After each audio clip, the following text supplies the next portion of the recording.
आपण पाहत आहात राईट न्यूज, बातमी आहे तशी। शहरात पुन्हा एकदा खुनाची थरारक घटना उघडकीस। सांगली पोलिसांनी 3 आरोपींना केली अटक। जुन्या वादाच्या रागातून 6 जणांच्या टोळक्याने मिळून असिउल्ला उर्फ फुलवा शहा वय वर्ष 37 राहणार प्रकाशनगर कुपवाड सांगली याचा निर्गुण खून केला। ही घटना कुपवाड फाटा ते ट्रका रोडवरील सह्याद्रीनगर अय्यगार बेकरी कारखान्यासमोर घडली आहे। हल्लेखोर यांनी दुचाकीवरून येत फुलवावर दगड, लोखंडी रॉड आणि कोयत्याने प्राणघातक हल्ला केला।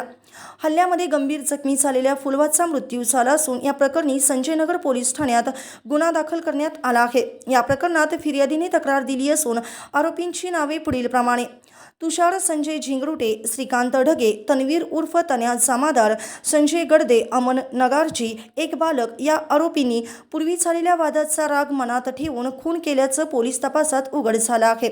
पोलीस अधीक्षक संदीप घुगे यांच्या मार्गदर्शनाखाली संजयनगर पोलीस ठाण्याच्या सहाय्यक पोलीस निरीक्षक किरण स्वामी व गुन्हे शाखेच्या पथकाने तपासाची चक्रे फिरवली व गुप्त माहितीच्या आधारे पोलिसांनी आरोपी तुषार झिंगरुटे व श्रीकांत ढगे यांना मिरज रेल्वे स्थानकावरून ताब्यात घेतले।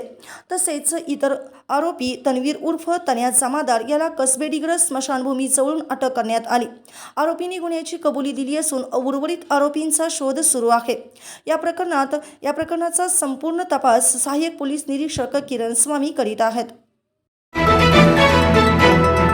आपण पाहत आहात राईट न्यूज, बातमी आहे तशी।